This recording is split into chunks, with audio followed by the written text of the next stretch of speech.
Muy buenas tardes. Ante todo, quiero agradecer profundamente esta confianza que me da el Colegio Profesional de Historiadores a nivel Perú, a su decana, la historiadora Raquel Aragón,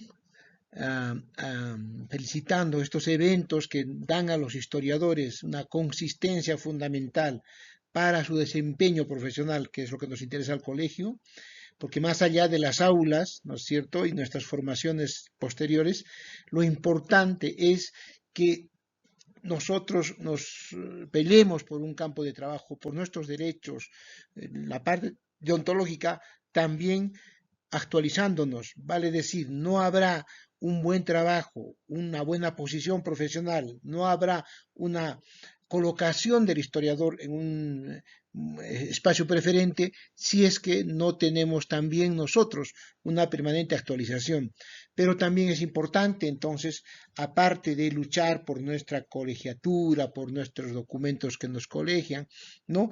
Luchar, aparte de luchar por nuestro espacio profesional, laboral, del historiador, lo principal es estar permanentemente actualizados, permanentemente eh, eh, embebidos de esta nueva situación.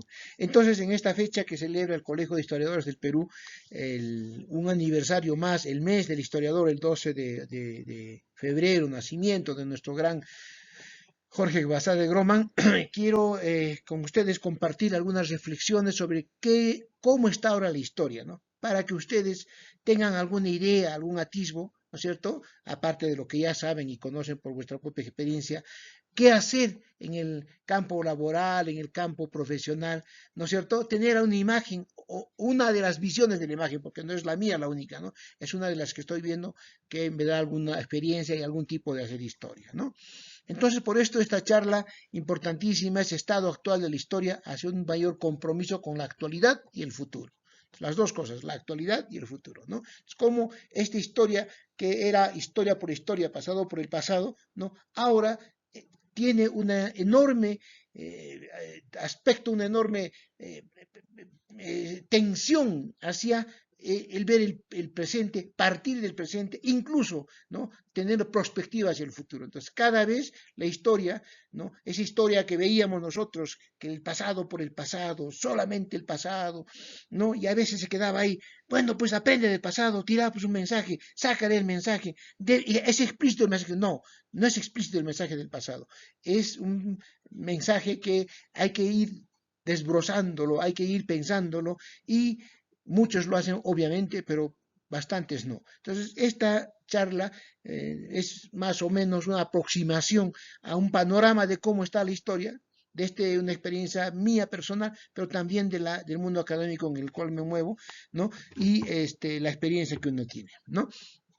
Entonces, hay tres panoramas que más o menos te dibujan cómo está la historia, ¿no? Tres grandes hechos que, digamos, espacios, arenas, campos, en los cuales se te dice cómo está la historia actualmente, ¿no?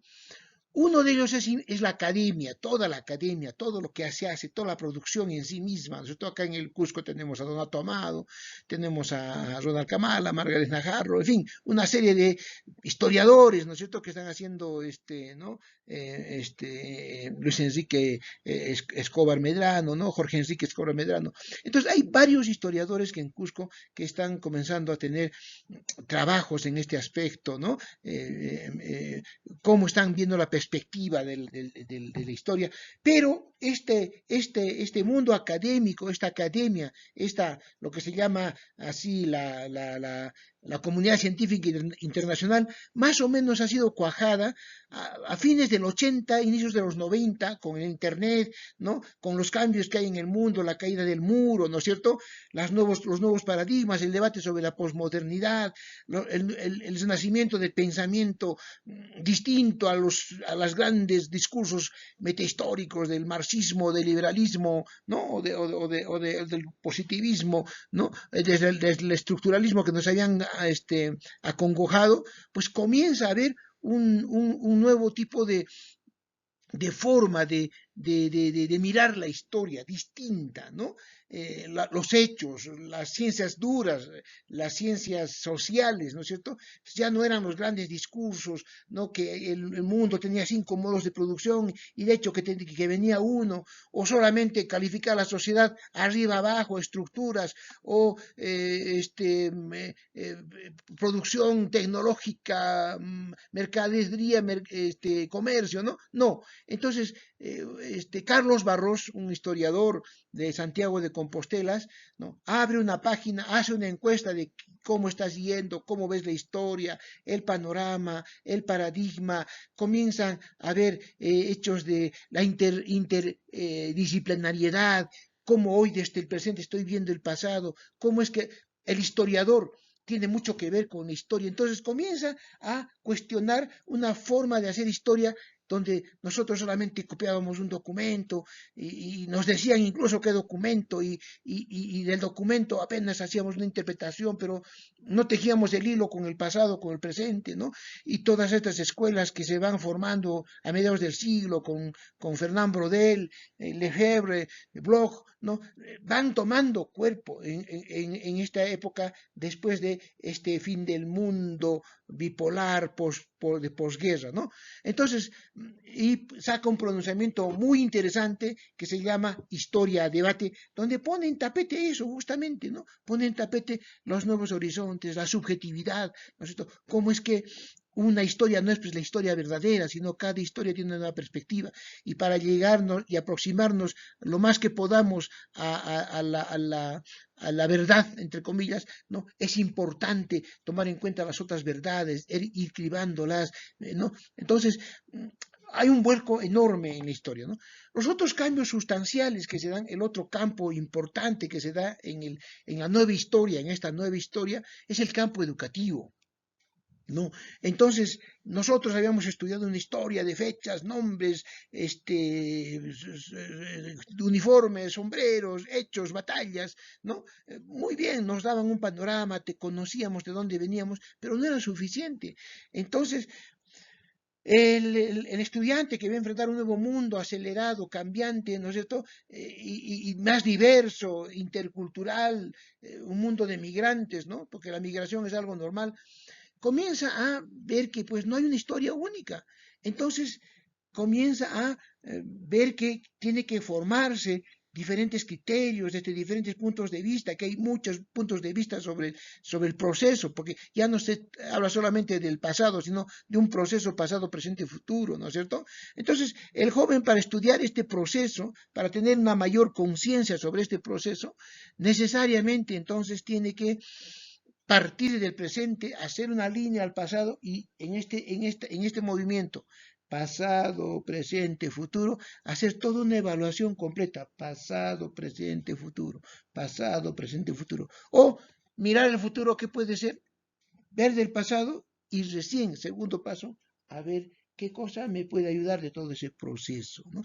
Y entonces en las currículas educativas, ¿no es cierto?, ya se presenta la historia como una construcción de una interpretación que tienes que confrontarla con otras interpretaciones, tienes que ver paralelos en la historia, qué ocurre acá, mientras tanto, qué ocurre allá, tienes que ver qué está pasando en todo ese proceso, cómo explicas hoy las cosas que están por el pasado, posiblemente, y cómo podría ser un futuro, sin que eso quiera decir que causa-consecuencia sea automática, sino que tengas posibilidades, probabilidades, porque también el azar y las cosas no previstas ocurren en la historia, pero te da un panorama, te dice más o menos cómo es, como cuando tú ves tu vida, allá tenemos nacimiento, crecimiento, madurez, envejecimiento y muerte, allá es lo mismo la historia, tiene sus procesos, si comes algo tóxico te enfermas, si permanentemente te vas contaminando tu comida, te debilitas, igual la historia,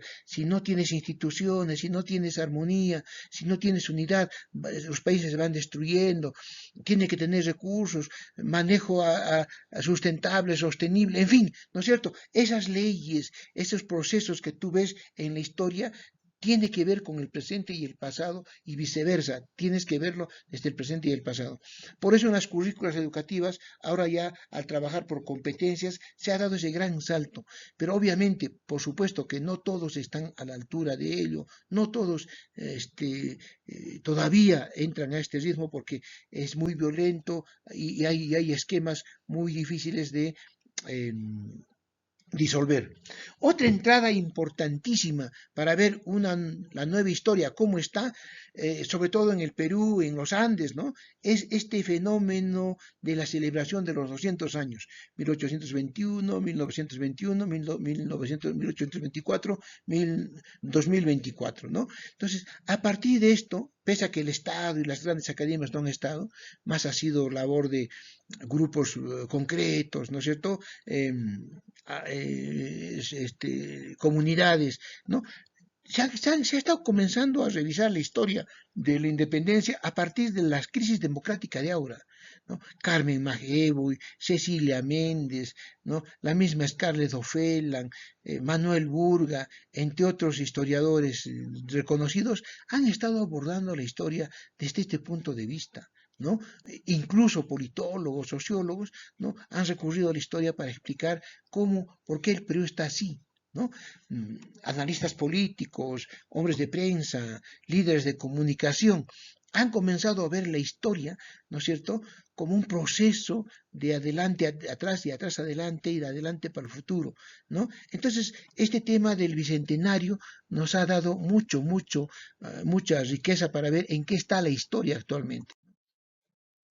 Y es que epistemológicamente estamos llegando más o menos a alguna conclusión de que la historia, no existe pues una historia verdadera, esta es la historia y punto, no, mentira. Hay una historia tuya, hay una visión tuya, hay una visión del otro. Lo que tenemos que hacer es, entre esas, encontrar más o menos aproximarnos a lo objetivo. Y también lo objetivo está bien cuestionado, porque también está mezclado con nuestros puntos de vista, nuestras culturalidades, nuestros cristales con el que vemos. Y de tal manera que llegamos a descubrir, junto con Franklin Pease, estos grandes hombres, ¿no es cierto? Ya nos habían enseñado los clásicos, Bloch, ¿no? Todos estos, Lefebvre, ¿no? Que cada momento tiene una visión del pasado. Y entonces con Michel Foucault, ¿no es cierto?, que habla de lo que se llama la arqueología mental, como unos pastelitos, vemos que cada etapa de la historia tiene su momento, tiene una forma de ver el pasado. O sea, ese pasado tiene una forma de ver el pasado. ¿No? Dicho de otra forma, cada momento ve el pasado de otra forma. Entonces, tiene diferentes puntos de vista de acuerdo a lo que Thomas Kuhn, el gran epistemólogo, ¿no? Nos habla de los paradigmas, ¿no es cierto? Las revoluciones científicas. O sea, cada tiempo hay una manera de ver la historia. Por lo tanto, la tuya puede ser la última y que se base en las demás, pero puede venir otra mejor. O las anteriores pueden tener puntos de vista muy importantes que tú por aferrarte a la tuya estás dejando de ver. Mucho cuidado con este encerramiento, con esto que se llama la parálisis paradigmática, que te puede hacer creer que tu punto de vista es el total y el único. Y así, ¿no es cierto?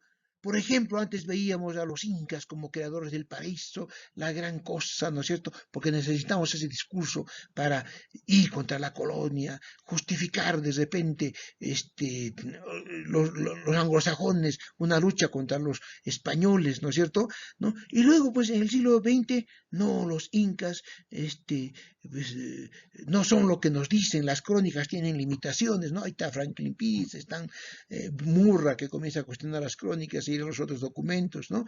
Y en la posmodernidad vuelve, ¿no? Ese círculo de, no, los incas, y tienes otro constructo. Entonces, cada etapa de la historia tiene también una manera de ver la historia, ¿no? Y eso hay que tomarlo en cuenta y que es una cosa muy sustancial.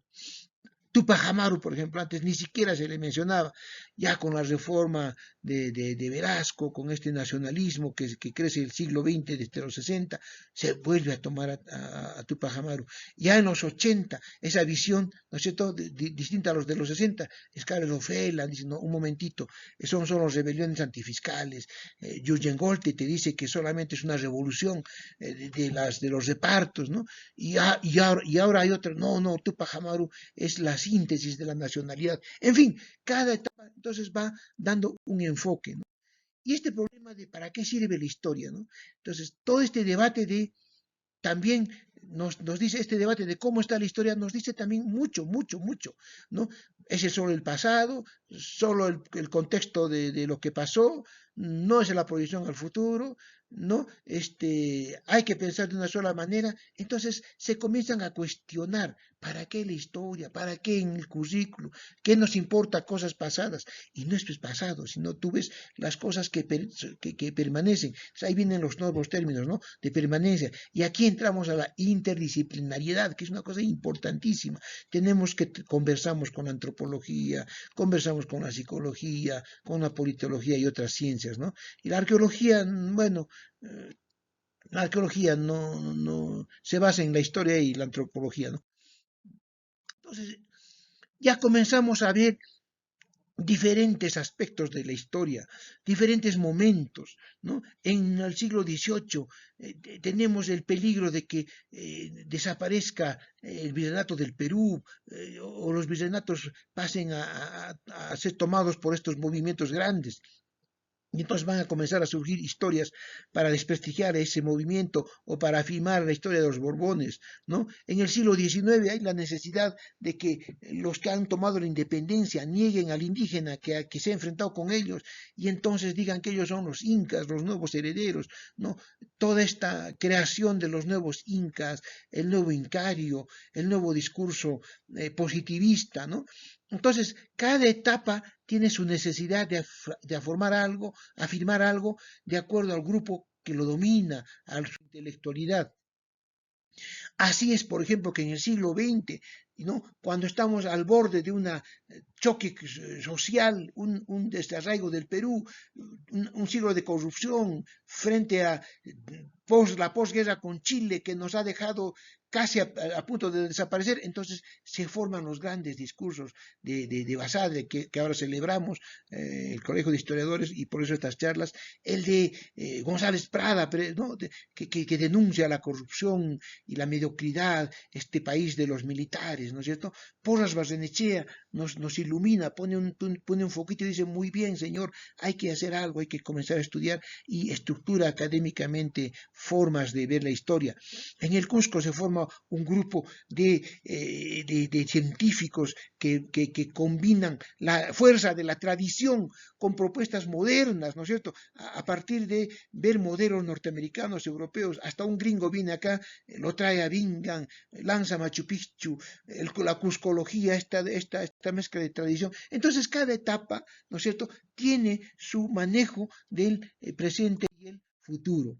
Igual el pensamiento político también acá se desarrolla. No nos olvidemos que en 1920 aquí vienen importantes dirigentes. El mismo Oya de la Torre ha vivido aquí en el Cusco, el 17 está ahí, se forma. Luis Eva Alcárcel comienza a tener un pensamiento de que los Andes van a tener una reivindicación, que lo andino es un nuevo modelo político macro que va a desarrollarse, ¿no? Ideas que vienen desde José de Acosta, que hablan de un paraíso, de un nuevo constructo, el siglo XVI, el gran José de Acosta, que es el ideólogo de la colonización.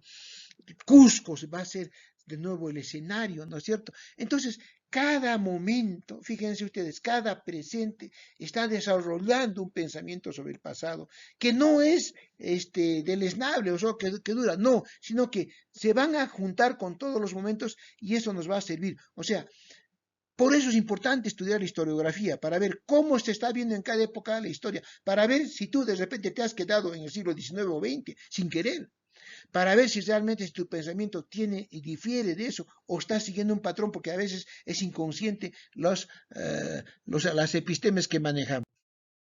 ¿No? Entonces, por ejemplo, este estudio que se hace de el Cusco, ¿no? Ya no solamente como la capital del Incario, o un sitio fundamental para explicarte la colonia, la ruta de la plata, los pactos entre las panacas y los cañaris y los descendientes incas y los de Vilcabamba, todo eso, Yucay, ¿no? Todas estas cosas, los alferes reales, sino que también Cusco tiene una secuencia de permanencia y protagonismo, ¿no? Entonces, cosas que, por ejemplo, ya no se estudian ahora porque ya ha cambiado la ruta, ¿no es cierto?, del comercio, es todo por Matarani o por avión, ¿no es cierto?, o el Cusco solamente vive del turismo, ha dejado de desarrollar industria, todo ello. Entonces, fíjense cómo es importante volver a ver la historia de la historiografía, ¿no es cierto?, del siglo XX, de los años mediados del siglo XX, para ver que podemos rescatar también esa otra ruta, ¿no es cierto?, como perspectiva, volver a integrarnos, volver a hacer de Cusco una integración, volver a tener un plan de desarrollo, una ruta republicana, rearmar todo lo que hemos perdido.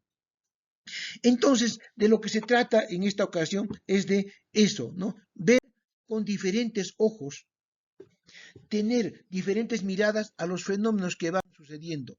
Santiago de Compostela, historia debate, ¿no es cierto? Las nuevas formas de ver en educación la historia, el bicentenario que nos ha traído nuevos métodos, ¿no? Y todas estas crisis y revoluciones en el mundo del pensamiento. Y por eso es que distinguimos entre lo que es historia, una cosa que construimos y que tienes que ver cómo construyen los demás, y la historia con H minúscula, que ya sabemos todo eso, ¿no? Ya hemos visto todos estos problemas. Esto es, por ejemplo, lo que te propone la educación. Tú construye. O sea, te estás reconociendo que cada uno tiene un constructo de la historia, que no tenemos toda la verdad y que tienes que conversar con el otro que construye. Si tú no conversas con el otro que construye, no vas a ver cosas que tú no puedes ver, porque el otro tiene otras perspectivas que no las tienes tú, y apropiarte o aprender de esas perspectivas del otro te ayuda a ver la cosa más completa. Entonces, de eso se trata. No se trata de cerrarnos en un solo punto de vista o solo en el pasado por el pasado, sino confrontar con el presente. Y esto requiere que tenga uno ojos mentales, ¿no es cierto? No basta que tengas el ojo o el cerebro, tienes que ver con el cerebro, ¿no? ¿Qué quieres ver? Y al ver también tienes que tener conciencia de tus limitaciones, entonces tienes que ser humilde para ver qué dice el otro, pero más humilde para ver qué dice la realidad.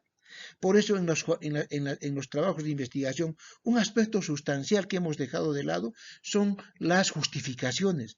Siempre hemos empezado con el problema epistemológico. Del problema surge la hipótesis, la demostración de la hipótesis, el trabajo de tesis de la investigación. Sí, es cierto, pero la parte más sustancial en realidad es la justificación, porque ¿para qué estás haciendo la historia? ¿Para quién? ¿A quién le va a servir? ¿A quién va a embeber? Por eso es que tenemos que tener ojos sensibles, ojos mentales distintos para ver los hechos. Y esto, ¿no? Tenemos que tener en cuenta que cualquier ojo que ve la historia, esta es toda la historia, esto es este multicolor que he visto acá, pero el ojo ve solo una parte, el otro ojo ve la otra parte. Y tú tienes que ser tan humilde para comprender a los otros ojos, ver dónde está el vacío y hay, con la mirada de los otros ojos, sin despreciarlo, sin creer que hay la historia verdadera, ¿no? Yo siempre escucho estas frases, la historia verdadera, eso no es verdad, lo que dice tal autor no es verdad, no es que no sea verdad, es un punto de vista. Así como el tuyo también. ¿Quién te ha dicho que tú tienes la verdad? Eres un Dios, eres lo último de lo último, ni siquiera eso. Entonces, la humildad, ¿no es cierto?, ante todo, para ver que no tenemos todos los puntos de vista y que hay que ver primero el presente y el futuro, ¿no? Entonces, esa es una aproximación. Entonces, historia, debate, es un buen, sus manifiestos, les recomiendo que vean, es un aporte, una entrada a cómo está la historia hoy, porque esta página está permanentemente continua, permanentemente está reforzada por retroalimentada permanentemente desde los años 90. Tuve la suerte de participar en el primer debate y también en la difusión de sus primeros logros, ¿no? Y ahí está el manifiesto de Historia Debate, un manifiesto muy bonito que te da todo lo que sería teoría de la historia, teorías históricas, ¿no es cierto?, escuelas históricas, que nos van a ayudar mucho a formarnos como historiadores en este trabajo que el Colegio de Historiadores que está organizando este evento, pues tiene certeza, ¿no? Y la independencia, ¿no? O sea, este fuerte debate sobre los 200 años de la Revolución Francesa, los 200 años de la Revolución Inglesa, 300 años, ¿no? 350, los 200 años de la Revolución Norteamericana y los 200 años de las revoluciones, que así se llaman también, de la independencia en las colonias hispanoamericanas. Entonces nos ha dado muchas luces, ¿no? Ya incluso se propone que lo que hemos vivido hasta ahora es una falsa ilustración, un desvío de la ilustración, una distorsión de la ilustración. Ah, sí, nos habíamos dado cuenta. Y entonces ya está proponiéndose una nueva ilustración, ¿no? Estamos comenzando a ver de otra manera distinta todos estos movimientos que se dan, que son antecesores de la independencia, por ejemplo, ¿no? Temas que estamos discutiendo ahora. Volvemos a verlo a Oliverio Cromwell y su revolución en Inglaterra, ¿no? Volvemos a verlo a Jefferson en la revolución norteamericana, a Danton, por ejemplo, ya no vemos solo a Robespierre, a estos fracasos, no a estos, solamente la toma de la Bastilla, sino ya comenzamos a analizar como Faustino Sánchez Carrión la esencia de la república, de la democracia, ¿no? Ya comenzamos a ver, ya comienzan a haber más textos sobre el fraude, sobre la impostación que fue la revolución industrial, ¿no? No solo Nietzsche, Freud y Marx que sospecharon de esta terrible fracaso, ¿no? Sino también comenzamos a ver con claridad, entonces no hay tal democracia, ¿no? En realidad estamos viviendo el fin del ciclo de una democracia que hay que reconstruirla y por eso se está hablando ahora de una nueva ilustración, ¿no? Y también comenzamos a ver cómo es que esta ideología del Estado-nación, del darwinismo social, ¿no es cierto?, de un ultrapositivismo ha distorsionado todo y hay que volver a esta historia de yo diría, de la humildad, de ver primero el presente, ver para qué sirve, ¿no? Ver que no tenemos toda la realidad, conversar con las otras ciencias y hacer realmente epistemología, ¿no? Entonces, las otras visiones, ¿no es cierto? Ya por primera vez he escuchado, por ejemplo, ¿no? Maceo y Méndez, todos estos grandes historiadores que han tratado la independencia, ¿no? Natalia Magluf, Juan Carlos Estensoro, Óscar Cáceres acá en el Cusco, un gran historiador, ¿no? Guillermo Román, que han estado trabajando sobre Gamarra y los alférez reales, y hemos estado viendo cómo, por ejemplo, pues San Martín y Bolívar tenían intereses personales, muchos de ellos no tenían visiones grandes, ¿no es cierto? Luego vemos cómo Bolívar, ¿no? Desarrolla un caos premeditado para aprovecharse por los gran colombianos, ¿no es cierto? Luego vemos la miseria con más claridad de Ribagüero, que se pasa de los patriotas a los realistas, ¿no? Cusco, que fue abasteciendo a los realistas durante San Martín y Bolívar y que cuando viene Gamarra se acomoda. Entonces, ver esas luchas internas que había y que explican la división posterior del Perú en bloques de Lima, el centralismo y regionalismo, ¿no? Criollos e indígenas marginados, ¿no? Que más tarde van a verse reflejados en la reforma agraria, cuando persiste y se ha congelado estructuras todavía casi monárquico-feudales. Entonces, la historia, a medida que va pasando el tiempo, que vamos teniendo acontecimientos, conquistas de emancipación, mejoras en la calidad de vida, en la ciencia, en el desarrollo de la mente, en ver mejor las cosas, la tecnología nos va dando nuevas visiones, ¿no?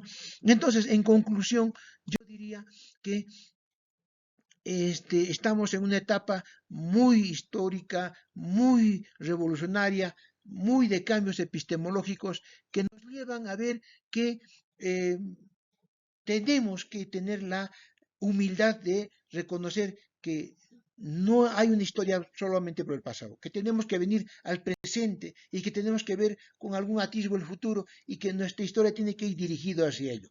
Segundo, tener la humildad de reconocer que nuestro paradigma no es el único, que hay otras maneras de mirar y que tenemos que trabajar interdisciplinariamente y intersubjetivamente, interpersonalmente, ¿no es cierto?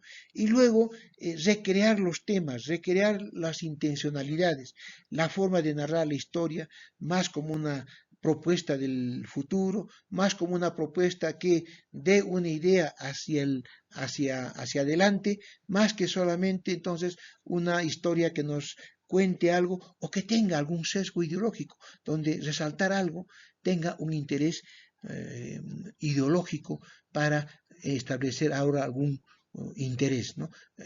Cermeño, un gran historiador mexicano, decía, el problema del pasado es el futuro. Dime qué futuro quieres ideológicamente y te manipularé tu pasado. Entonces, ni manipulación, ni futuro, sino acercarnos a la objetividad, porque nunca vamos a tenerla, con humildad, desde el presente, desde la perspectiva del futuro, desde el bien común, desde ideales y valores de humildad y dar este vuelco a la historia con estos tres grandes acontecimientos que he narrado aquí, que son historia-debate, esta revolución, ¿no es cierto?, los cambios educativos en la historia y estos debates últimos que nos han aportado tanto la teoría de la historia nueva, nuevas formas de ver, como son los comentarios sobre los bicentenarios. Entonces, este es mi enfoque que quería proponerles a ustedes. De nuevo, mi agradecimiento al Colegio Profesional de Historiadores, a su decana Raquel Aragón y a toda su junta y a todo este propósito de seguir formándonos para tener mejores opciones, mejor defensa de nuestra historia y mejor defensa de nuestra profesión y también de la parte laboral. Muchas gracias y un gusto haber compartido con ustedes estas reflexiones.